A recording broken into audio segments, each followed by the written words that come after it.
بسم اللہ الرحمن الرحیم۔ السلام علیکم۔ روزانہ ایک نیا سچا واقعہ سننے کے لیے ہمارے چینل کو سبسکرائب کر کے ساتھ موجود بیل آئیکن پر بھی کلک کر لیجیے گا۔ سلطان ہر روز ہی محل سے رات کے آخری پہر نکل کر اپنی رعایا کا حال جانتے تھے۔ وہ گلیوں میں گشت کرتے تھے تاکہ معلوم ہو سکے کہ ان کی رعایا کس سال میں جی رہی ہے۔ اگر کوئی بھی پریشانی ان کی رعایا میں سے کسی بھی انسان کو لاحق ہوتی تھی تو وہ اگلے روز ہی دربار میں بلا کر اس آدمی کا مسئلہ ذاتی طور پر حل کرتے تھے۔ وہ اپنے وقت کے ایک مضبوط کردار والے اور نڈر بادشاہ تھے۔ ان جیسا آج تک اس دنیا میں آیا ہی نہیں ہے۔ بہت سے ان کے دشمن ان سے جنگ کرنے سے کتراتے تھے کیونکہ کبھی بھی ان کو شکست حاصل نہیں ہوئی تھی۔ وہ ہمیشہ ہی اپنی ہر جنگ میں فتح کا جھنڈا لہرا کر آتے تھے۔ آج بھی وہ ہر روز کی طرح اپنے محل سے نکل کر گلیوں کا گشت کر رہے تھے کہ اچانک ہی ان کے دماغ میں ایک خیال آیا، کیوں نہ آج قبرستان کی جانب گشت کیا جائے۔ وہاں بھی ان کی بہت سی عوام رہتی تھی، لیکن وہ کافی دنوں سے اس طرف گئے ہی نہیں تھے۔ ان کے ساتھ آج ان کے 2 سپاہی بھی موجود تھے۔ وہ لوگ بھی بالکل عام سے لباس میں موجود تھے۔ کوئی بھی ان تینوں افراد کو دیکھ کر اس بات کا اندازہ نہیں لگا سکتا تھا کہ آگے چلنے والا ایک سلطنت کا بادشاہ ہے، اور ان کے پیچھے وہ دونوں آدمی سلطان کی فوج کے سپاہی ہیں۔ وہ لوگ قبرستان کے پاس سے گزرتے کہ اچانک ہی سلطان کو کسی خطرے کی علامت ہوئی، اس لیے وہ قبرستان کے دروازے پر ہی ٹھہر گئے۔ ان کے ٹھہرتے ہی ان کے دونوں سپاہی بھی رک گئے تھے اور سلطان کو حیرت بڑی نگاہوں سے دیکھ رہے تھے کہ وہ رات کے اس پہر قبرستان کے پاس کیوں رکے ہیں۔ سلطان آگے پیچھے بہت غور سے دیکھ رہے تھے کیونکہ انہیں بہت ہی عجیب قسم کی ہلچل محسوس ہو رہی تھی۔ اچانک ہی بنا سوچے سمجھے وہ رات کے آخری پہر قبرستان میں داخل ہو گئے تھے، جبکہ ان کے ساتھ موجود ان کے دونوں سپاہی بھی اپنا ڈر ایک طرف کو رکھ کر سلطان کے پیچھے گامزن ہو چکے تھے۔ سلطان بنا کسی بھی چیز کی پرواہ کیے بغیر سیدھا سیدھا چلتے جا رہے تھے اور ان کے ساتھ ہی ان کے دونوں سپاہی بھی موجود تھے۔ سلطان ایک قبر کے پاس آ کر رک گئے اور اس قبر کو غور سے دیکھنے لگے۔ وہ قبر انہیں تھوڑی کھلی ہوئی محسوس ہو رہی تھی۔ انہوں نے اپنے سپاہیوں کی جانب دیکھا اور کہنے لگے، کیا تم دونوں کو ایسا محسوس ہوتا ہے کہ تھوڑی دیر پہلے اس قبر کو کسی نے کھولا ہو؟ دونوں سپاہی سر نفی میں ہلانے لگے، کہنے لگے، نہیں سلطان معظم، ہمیں تو ایسا محسوس نہیں ہوتا ہے کہ اس قبر کو کھولا گیا ہو، جیسی تھی ویسی تو موجود ہے۔ ان دونوں نے ہی لا علمی کا اظہار کیا، جبکہ سلطان بنا ان دونوں کی بات کی پرواہ کیے بغیر مزید آگے چلے گئے، اور ان کے سوچنے کے ٹھیک مطابق آگے ایک پوری قبر کھلی ہوئی تھی اور اس میں موجود مردہ باہر پڑا ہوا تھا۔ اس کا کفن اس کے جسم سے علیحدہ تھا اور وہ بالکل برہنہ موجود تھا۔ جبکہ یہ منظر دیکھ کے دونوں سپاہی کانپ سے گئے کیونکہ سلطان کی بات ٹھیک ثابت ہوئی تھی۔ آگے جاتے انہیں قبر مل گئی تھی جو کھلی ہوئی تھی۔ وہ لوگ مزید آگے چلے تو انہیں سمجھ آ گیا تھا کہ یہ قبر کھولنے والا کون ہے۔ تھوڑی دور ہی ایک آدمی جس کی قمیض اتری ہوئی تھی، وہ ایک قبر کے ساتھ بے حرمتی کر رہا تھا اور اس کے اندر موجود ایک مردے کو نکال کر اس کے ساتھ زنا کر رہا تھا۔ یہ منظر دیکھ کر سلطان کے جسم کے رونگٹے کھڑے ہو گئے۔ ان کے جسم کے اندر موجود ان کا خون غصے کے عالم میں کسی لاوے کی مانند دہک رہا تھا۔ وہ لمبے لمبے ڈگ بڑھتے ہوئے اس آدمی کے پاس گئے اور بنا اس کو سمجھنے کا موقع دیے اس کو بالوں سے پکڑ کر اس مردے سے دور کیا جس کے ساتھ وہ زنا کر رہا تھا۔ وہ آدمی بالکل ہی ہڑبڑا چکا تھا۔ اس کے ذہن و گمان میں بھی نہیں تھا کہ اس پہر کوئی قبرستان کے اندر آ سکتا ہے اور اس کو یہ عمل کرتے ہوئے دیکھ سکتا ہے۔ سلطان نے اپنا بھاری بوٹ اس کے چہرے پہ مارا اور فوراً اپنے سپاہیوں کو حکم دیا کہ اس بدبخت آدمی کو قید خانے میں ڈال دیا جائے اور محل جا کر ان کے کچھ سپاہیوں کو بھیجا جائے تاکہ پورے قبرستان کا چکر لگا کر معلوم کیا جائے کہ اس بدبخت آدمی نے کتنی قبروں کے ساتھ بے حرمتی کی ہے، تاکہ وہ اپنے سپاہیوں کی مدد سے واپس ان قبروں کو بند کریں۔ فوراً ہی ان کے سپاہی ان کا حکم بجا لائے تھے اور اس آدمی کو لے جا کر قید خانے میں ڈال دیا گیا تھا اور محل جا کر کچھ سپاہیوں کو قبرستان بھیج دیا گیا تھا۔ جب تک سلطان اکیلے ہی 2 قبروں کو بند کر چکے تھے، لیکن اس آدمی نے حد کر دی تھی۔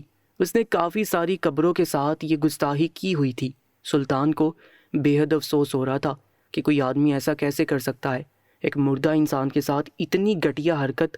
ان کا بس نہیں چل رہا تھا کہ وہ اس آدمی کا سر دھڑ سے جدا کر دیں، لیکن انہوں نے سوچ لیا تھا کہ وہ اس کو سزا پوری رعایا کے سامنے دیں گے، تاکہ کوئی بھی رعایا کا افراد اگر یہ غلطی کرنے کی کوشش بھی کرے تو وہ خوف زدہ ہو جائے کہ اس کا انجام سلطان کیا کریں گے۔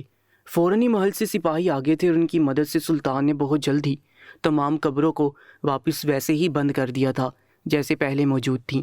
اب ان سب کو دیکھ کر ایسے ہی لگ رہا تھا جیسے یہاں پر تھوڑی دیر پہلے کچھ نہ ہوا ہو۔ وہ اپنے محل واپس آ چکے تھے، ان کی رات کانٹوں پر گزری تھی، ان کا دل چاہ رہا تھا کہ وہ اس آدمی کو زندہ زمین میں گاڑ دیں، لیکن کچھ اصولوں کی وجہ سے وہ خود پر ضبط کے پہرے بٹھائے ہوئے تھے۔ لیکن ان کی سب سے بڑی غلطی ہی یہی تھی کہ انہوں نے رات تک کا انتظار کیا تھا، کیونکہ صبح ہوتے ہی جو خبر ان کے وزیر نے ان تک پہنچائی تھی وہ سننے کے بعد وہ اپنا سر تھام چکے تھے کہ ایک آدمی ایسا کیسے کر سکتا ہے، وہ بھی صرف ایک رات میں۔ صبح کا سورج ان کے لیے بہترین ثابت نہیں ہوا تھا، کیونکہ جو خبر ان کے وزیر نے ان کے گوش گزاری تھی وہ ان کے حسان خطا کر گئی تھی۔ وہ جو اپنے سپاہیوں کو حکم دے چکے تھے کہ دربار لگا دیا جائے، لیکن وہ اب اس کو منع کر کے بے ساختہ قید خانے بھاگ گئے تھے، کیونکہ وہاں موجود ان کے 10 قیدی مارے گئے تھے۔ ان کو سمجھ نہیں آ رہا تھا کہ ایسا کیسے ہو سکتا ہے۔ وہ جیسے ہی قید خانے میں داخل ہوئے، سامنے 10 قیدی کفن میں لپٹے کی تار میں پڑے ہوئے تھے۔ سلطان اپنا دل تھام چکے تھے، ان کو یقین نہیں آ رہا تھا کہ ان کی موجودگی میں ان کے قید خانے میں ایسا کام کون کر سکتا ہے۔ انہوں نے فوراً ان 10 قیدیوں کی تدفین کی تھی، جبکہ انہوں نے ایک مشکوک نگاہ سے اس آدمی کو بھی دیکھا تھا جس کو وہ رات پکڑ کر لائے تھے۔ ان کی نظر بے ساختہ اس آدمی کے گلے کی جانب پڑی تھی اور وہ یکدم ہی ٹھٹک گئے تھے، لیکن ابھی فی الحال کے لیے اس کا معاملہ رد کر دیا گیا تھا، کیونکہ فی الحال کے لیے انہیں ان مجرموں کو پکڑنا تھا جنہوں نے ان کے 10 قیدی مارے تھے، کیونکہ ان 10 قیدیوں کی سزا بہت جلد ختم ہونے والی تھی۔ وہ لوگ کسی باری جرم کی وجہ سے قید نہیں کیے گئے تھے، بلکہ ان کا جرم بہت معمولی سا تھا، اسی لیے کسی کو 2 ماہ کی قید سنائی گئی تھی، تو کسی کو 6 ماہ کی، تو کسی کو 1 سال کی، اسی لیے انہیں بہت زیادہ افسوس تھا۔ سلطان کے لیے ان کی رعایا کا ایک ایک افراد قابل احترام تھا، وہ بھلا ان کا قیدی کیوں نہ ہو۔ وہ اپنے طریقے سے اپنی سلطنت کو لے کر چلتے تھے۔ جس وقت یہ کام ہوا تھا اس وقت قید خانے میں صرف 2 پہرے دار ہی موجود تھے، اس کے علاوہ ان کے سپاہی جو نظر رکھنے کے لیے موجود ہوتے تھے، وہ لوگ رات کے پہر اپنے اپنے حجرے میں چلے جاتے تھے۔ اس لیے سلطان نے ان 10 قیدیوں کی تدفین کے بعد دربار لگا دینے کا حکم دے چکے تھے، اور ان دونوں پہرے داروں کو ایک مجرم کی طرح دربار میں پیش کیا گیا۔ سلطان اپنی نشست پر ایک شان سے براجمان تھے، لیکن آج ان کا غصہ 7ویں آسمان پر پہنچا ہوا تھا۔ انہوں نے جس طریقے سے خود کو قابو کیا ہوا تھا اس وقت وہ خود جانتے تھے، کیونکہ ان کا بس نہیں چل رہا تھا کہ وہ ان دونوں پہرے داروں کو ختم کر دیں، ان کا سر در سے جدا کر دیں، کیونکہ انہوں نے اپنی ذمہ داری میں کوتاہی کی تھی اور وہ کوتاہی کرنے والوں کو بالکل بھی پسند نہیں فرماتے تھے۔ سلطان غصے کے عالم میں ان دونوں پہرے داروں کو دیکھ رہے تھے، جن کے چہرے کی رنگت ہی اڑی ہوئی تھی۔ کافی دیر سے دربار میں خاموشی چھائی ہوئی تھی اور سلطان اپنی گہری نگاہوں سے صرف ان دونوں پہرے داروں کو ہی گور رہے تھے۔ اچانک ہی وہ گرجتے ہوئے کہنے لگے، کیا میں تم لوگوں کو دعوت نامہ دوں؟ اس کے بعد تم دونوں مجھے وہاں کے بارے میں بتاؤ گے کہ آخر رات کو کیا ہوا تھا۔ ان کی آواز میں ایک ایسا جلال تھا کہ وہ دونوں بے ساختہ گھٹنوں کے بل زمین بوس ہوئے اور سلطان کے آگے ہاتھ جوڑتے ہوئے کہنے لگے تھے کہ سلطان معظم، ہم نہیں جانتے رات کو نہ جانے ہم دونوں کو کیسے نیند آ گئی تھی، اور ہمیں رات کا کوئی منظر یاد نہیں ہے۔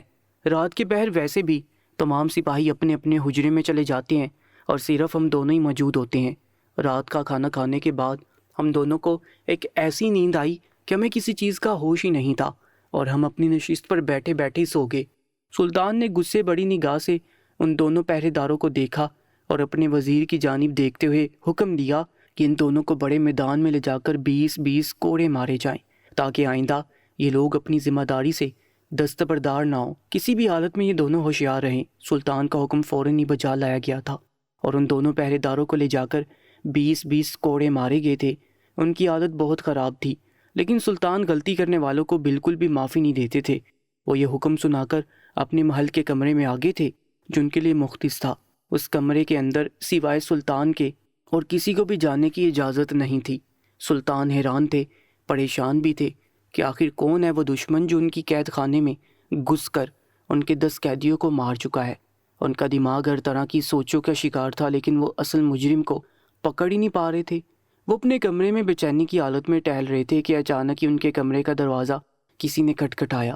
سلطان نے ایک نظر دروازے کو دیکھا اور پھر کچھ سوچتے ہوئے باہر موجود انسان کو اندر آنے کی اجازت دی تھی۔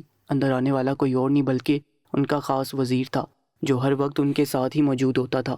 سلطان ان کو دیکھ کر ٹھٹکے نہیں تھے، بلکہ اپنی نشست پر پریشان حال بیٹھ گئے تھے۔ وزیر ان کے سامنے کھڑے ہوتے ہوئے کہنے لگا، سلطان معظم، میں معافی چاہتا ہوں کہ میں آپ کے اس کمرے کے اندر آیا۔ میں جانتا ہوں یہاں آنے کی کسی کو اجازت نہیں ہے، لیکن جان کی امان پاؤں تو کچھ عرض کرنا چاہتا ہوں۔ سلطان نے سر اس بات میں ہلایا اور کہنے لگے، ہاں وزیر بولو، مجھے تمہاری بھی اشد ضرورت تھی، لیکن مجھے تم سے کچھ باتیں کرنی ہیں۔ لیکن پہلے تم بولو، تم کس مسئلے کی وجہ سے یہاں پر آئے ہو؟ کیونکہ سلطان سمجھ چکے تھے کہ یہاں آنے کی کوئی بڑی وجہ ہی ہوگی، کیونکہ یہاں آنے کی اس وقت کسی کو اجازت نہیں تھی، اور ایسے وقت میں وزیر آیا تھا تو یقیناً کوئی بڑی بات تھی۔ وزیر کہنے لگا، سلطان معظم، ہمارے جو 10 قیدی مارے گئے ہیں، ان لوگوں کی سزا بہت جلد ختم ہونے والی تھی، اسی لیے انہیں ٹارگٹ بنایا گیا ہے تاکہ ان کی موت سے آپ کو افسوس ہو۔ اگر وہ چاہتے تو ان مجرموں کو مار سکتے تھے جن کو کچھ دنوں بعد پھانسی کے پھندے پر چڑھا دیا جاتا، یا ان قیدیوں کو بھی مار سکتے تھے جنہیں عمر قید کے لیے ڈالا گیا۔ سلطان یہ سن کر اس بات میں سر ہلانے لگے اور کہنے لگے، بالکل درست فرمایا، یقیناً کوئی ایک ایسا انسان ہے جس نے یہ کام کیا، لیکن کوئی ایک شخص یہ کام نہیں کر سکتا ہے، کیونکہ 10 انسانوں کو مارنا آسان بات نہیں ہے۔ یقیناً کچھ تو گڑبڑ ہے، ہمیں اپنے قیدی مجرموں سے ہی اس بات کی چھان بین کرنی پڑے گی تاکہ اصل مدعا پکڑا جائے، ورنہ تو ہمارے مزید قیدی اس طریقے سے ہی مرتے جائیں گے۔ آج 10 تھے، کل 20 ہوں گے، کل 100 ہوں گے۔ ہمیں پہلے ہی اس انسان کو ختم کر دینا چاہیے جو یہ کام کر رہا ہے، کیونکہ میرے لیے میری رعایا کا مجرم ہو یا مظلوم سبھی اہم ہے۔ سلطان یہ بات بول کر بالکل خاموش ہو گئے تھے۔ وزیر بھی بالکل چپ تھا، کمرے میں اب گہری خاموشی تھی۔ کچھ دیر بعد وزیر کی آواز سے کمرے کی خاموشی ٹوٹی اور وہ کہنے لگا، سلطان معظم، ہم قیدیوں سے جا کر پتہ کرتے ہیں تاکہ معلوم ہو سکے کہ آخر مجرم کون ہے۔ سلطان نے سن کر سر اس بات میں ہلایا اور اپنے وزیر کو حکم دیا کہ آپ جا کر پتہ کرو اور ہمیں فوراً اطلاع کرو۔ وہ سر ادب سے جھکا کر چلا گیا تھا، جبکہ سلطان ایک بار پھر گہری سوچ میں گم ہو چکے تھے۔ وزیر کو گئے ہوئے تقریباً آدھا گھنٹہ ہو چکا تھا۔ سلطان اب وزیر کا بے صبری سے انتظار کر رہے تھے، اور ان کا انتظار جلدی اختتام ہو گیا تھا کیونکہ دروازہ ایک بار پھر کھٹکایا گیا تھا۔ سلطان نے اجازت دی تو وزیر سر ادب سے جھکا کر قیدیوں کا جواب ان تک پہنچا رہا تھا۔ وہ بتانے لگے کہ قیدیوں کا کہنا ہے کہ رات کو وہ لوگ بھی کھانا کھا کر سو چکے تھے۔ اس کے بعد کسی کو کوئی علم نہیں ہے کہ ان 10 قیدیوں کو کیسے ختم کیا گیا ہے، جبکہ سلطان اب بہت پریشان ہو گئے تھے۔ انہیں بالکل سمجھ نہیں آ رہا تھا کہ آخر مجرم کون ہے وہ غدار شخص جس نے ان قیدیوں کو ختم کیا ہے۔ فوراً ہی وہ اپنی نشست سے اٹھے اور اپنے وزیر کے ہمراہ باورچی کے پاس گئے جو پہرے داروں اور قیدیوں کے لیے کھانا بناتا تھا۔ اس نے وزیر کو جب باورچی خانے میں دیکھا تو وہ حیران رہ گیا کہ ایک بادشاہ سلامت باورچی خانے میں کیا کر رہے ہیں۔ سلطان نے جاتے اس باورچی سے پوچھا تھا کہ آخر رات کے کھانے میں تم نے ایسا کیا ملایا تھا جو تمام قیدی اور پہرے دار وہ کھاتے ہی سو گئے۔ ان کا لہجہ دو ٹوک تھا، جبکہ وہ باورچی حیران تھا اور گگیاتے ہوئے کہنے لگا، سلطان معظم، باخدا ہم نے ایسا کوئی غلط کام نہیں کیا جس سے ہم آپ کی نظروں میں مجرم ثابت ہوں۔ ہم قسم کھانے کو تیار ہیں، ہم نے کھانا بالکل ایمانداری سے بنایا ہے۔ اس آدمی کے الفاظ اور اس کی آنکھوں میں سچائی سلطان کو واضح دکھائی دے رہی تھی، اسی لیے وہ خاموشی سے اپنے محل آ چکے تھے۔ رات جس طریقے سے ان کی گزری تھی یہ بات صرف وہی جانتے تھے۔ رات کے آدھے پہر ان کے دماغ میں ایک بار پھر وہ آدمی آیا تھا جو رات کو قبروں کے پاس بے حرمتی کر رہا تھا۔ اس کا فیصلہ تو وہ بھول ہی چکے تھے، کیونکہ وہ اپنے قیدیوں کے معاملے میں اتنے الجھ گئے تھے کہ ان کے دماغ میں وہ آدمی بالکل ہی نکل چکا تھا۔ وہ فوراً ہی اس کا خیال آتے اپنے کمرے سے نکل کر ایک بار پھر قید خانے گئے۔ ان کا بالکل بھی دل و دماغ کام نہیں کر رہا تھا، ان کا دل اپنے محل میں بالکل نہیں لگ رہا تھا۔ ان کو یہ بات بار بار پریشان کر رہی تھی کہ ان کی موجودگی میں ان کی بے قصور قیدیوں کو مارا گیا ہے، اور اپنے قید خانے میں داخل ہوئے تو ایک گہری خاموشی چھائی ہوئی تھی۔ تمام قیدی نیند کی آغوش میں تھے۔ انہوں نے اپنے پہرے داروں کو دیکھا تو وہ دونوں چکنا کھڑے ہوئے تھے، جبکہ وہ قدم با قدم چلتے ہوئے اس قیدی کے پاس آ گئے جو نیند کی آغوش میں تھا، جس کو انہوں نے کل رات قبرستان سے گرفتار کیا تھا۔ اس انسان نے اپنے قریب کسی کی آہٹ محسوس کی تو وہ بھی بے ساختہ اپنی جگہ سے کھڑا ہوا اور اپنے قریب ہی سلطان کو دیکھ کر ہڑبڑا گیا۔ کافی دیر تک سلطان اس آدمی کو دیکھتے رہے، جبکہ وہ آدمی کافی اضطرابی کیفیت کا شکار لگ رہا تھا۔ اس کے چہرے سے ہی اس کی کیفیت معلوم ہو رہی تھی کہ وہ بہت برے طریقے سے ڈر چکا ہے، جبکہ سلطان کچھ سوچتے ہوئے اس آدمی کے بالکل قریب نیچے زمین پر بیٹھ گئے، جبکہ وہ آدمی سلطان کو ایسا کرتا دیکھ بے ساختہ اپنی جگہ سے کھڑا ہوا تھا۔ لیکن سلطان نے اس آدمی کا ہاتھ پکڑا اور اسے واپس اپنے قریب بٹھا لیا۔ کچھ قیدی بھی سلطان کی آہٹ محسوس کر کے نیند سے بیدار ہو چکے تھے، اور سلطان کو ایسے زمین پر بیٹھا دیکھ سب حیرت کا شکار تھے۔ پورے قید خانے میں سانپ سونگھ چکا تھا۔ سلطان نے اس آدمی کا ہاتھ اپنے ہاتھ میں پکڑا ہوا تھا اور وہ اس آدمی کی جانب دیکھتے ہوئے کہنے لگے، مجھے ایسا لگ رہا ہے کہ جیسے تم مجرم ہو، تم نے میرے 10 قیدیوں کو مارا ہے جو بے قصور ہیں، کیا یہ بات حقیقت ہے؟ یہ بات سننے کی دیر تھی کہ وہ آدمی فوراً ہی سر انکار میں ہلانے لگا، کہنے لگا، نہیں سلطان معظم، میں نے ایسا کچھ نہیں کیا۔ ہاں میں آپ کا مجرم ہوں کہ میں نے قبروں کے ساتھ بے حرمتی کی ہے اور ان کے ساتھ زنا کیا ہے، لیکن میں نے قتل نہیں کیا۔ وہ فوراً ہی بولا تھا، جبکہ سلطان نے اس آدمی کی جانب دیکھا اور کہنے لگے، بے شک تم نے ان قبروں کے ساتھ بے حرمتی کی ہے اور بے شک تم نے ان قیدیوں کا قتل نہیں کیا، لیکن تمہیں دیکھ کر ہمیں ایسا احساس ہوتا ہے جیسے تمہیں کسی نے بھیجا ہے۔ کون ہو تم؟ ان کی آواز سرد سے سرد ترین ہو گئی تھی، جبکہ وہ آدمی سر انکار میں ہلانے لگا۔ لیکن سلطان نے جو ہاتھ اس کا تھاما ہوا تھا، اچانک ہی اس ہاتھ کو اتنی برے طریقے سے مروڑا تھا کہ اس ہاتھ میں سے کڑکڑ کی آوازیں آئی تھیں، یعنی اس آدمی کے بازو کی ہڈی ٹوٹ چکی تھی۔ وہ درد سے کراتے ہوئے کہنے لگا، سلطان معظم، میں نے کچھ نہیں کیا، میں آپ کا مجرم نہیں ہوں۔ سلطان اسے ڈبل آواز میں چیخے اور کہنے لگے، بے شک تم میرے مجرم نہیں ہو، تم صرف اللہ کے مجرم ہو، لیکن کون ہو؟ تمہیں یہاں بھیجنے والا کون آدمی ہے؟ ان کی آواز بلند سے بلند ترین ہوتی جا رہی تھی۔ ابھی تک جو قید خانے میں لوگ سو رہے تھے، مکمل طور پر بیدار ہو کر سلطان کو سہمی ہوئی نگاہوں سے دیکھ رہے تھے۔ وہ آدمی ابھی تک مسلسل سر انکار میں ہلا رہا تھا۔ اچانک ہی اس کا ہاتھ اپنے گلے کی جانب جانے لگا تو سلطان نے فوراً ہی اس کا دوسرا ہاتھ بھی پکڑ لیا، کیونکہ وہ پہلے بھی اور اب تو واضح طور پر اس آدمی کے گلے میں ایک لاکٹ دیکھ چکے تھے۔ اس لاکٹ کے اندر ان کے دشمن ہمیشہ ایک گولی رکھتے تھے تاکہ اگر وہ پکڑے جائیں تو اس گولی کو نگل کر اپنی موت واقع کر لیں، اور اسی چیز سے سلطان نے اندازہ لگا لیا یقیناً یہ آدمی کسی کا بھیجا ہوا ہے۔ سلطان نے فوراً ہی وہ لاکٹ نکال کر دور پھینک دیا، جبکہ وہ اس آدمی کے دونوں ہاتھ مروڑ کر اس کو کھڑا کر چکے تھے، جبکہ وہ درد سے بہت برے طریقے سے کراہ رہا تھا۔ سلطان نے اپنی ایک جاندار لات اس کے سیدھے پاؤں پر ماری تھی، اور وہ اتنی زوردار قسم کی لات ماری گئی تھی کہ وہ آدمی بے ساختہ زمین بوس ہو چکا تھا، یقیناً اس کے گھٹنے کی ہڈی بھی ٹوٹ چکی تھی۔